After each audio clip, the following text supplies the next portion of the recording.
దేవుని యొక్క గొప్ప ఘనమైన నామములో అందరికీ ప్రభు పేరిట శుభాభివందనాలు తెలియజేసుకుంటున్నాను.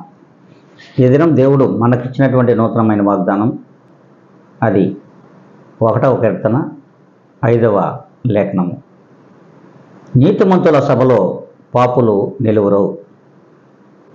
దేవుడు స్పష్టంగా ఈ దినం మాట్లాడుతున్నాడు. ఈ నీతిమంతులు ఎక్కడుంటారు?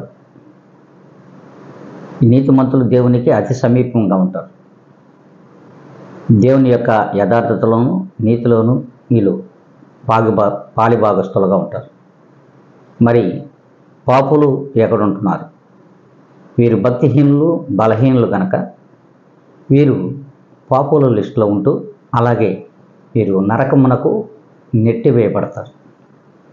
మరి స్పష్టంగా దేవుడు మాట్లాడుతున్నటువంటి మాటే. మరి ఎందులో ఉన్నాం మనం? నీతిమంతుల సభలో ఉందామా? మరి పాపుల మార్గంలో నిలుద్దాం. ఒక్కసారి ఆలోచించుకోవాలి.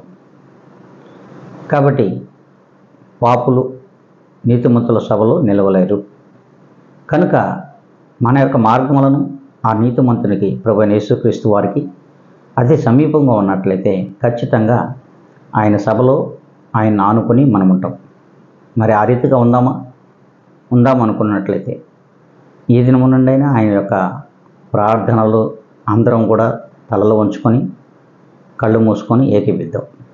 మహాపరిశుద్ధాత్మ దేవుడా, కృప కనికరములు కలిగిన నా తండ్రి, ఇదిగోనైనా ఈ యొక్క ఉదయకాల సమయంలో వీక్షించుతున్నటువంటి ప్రతి బిడ్డను కూడా మీ చేతులకు అప్పగించుకుంటున్నాను. నన్ను నేనుగా మిక్కిలిగా తగ్గించుకొని యేసుక్రీస్తు నామములో అడిగి వేడుకొని ప్రార్థిస్తున్నాను మా తండ్రి. ఆమెన్.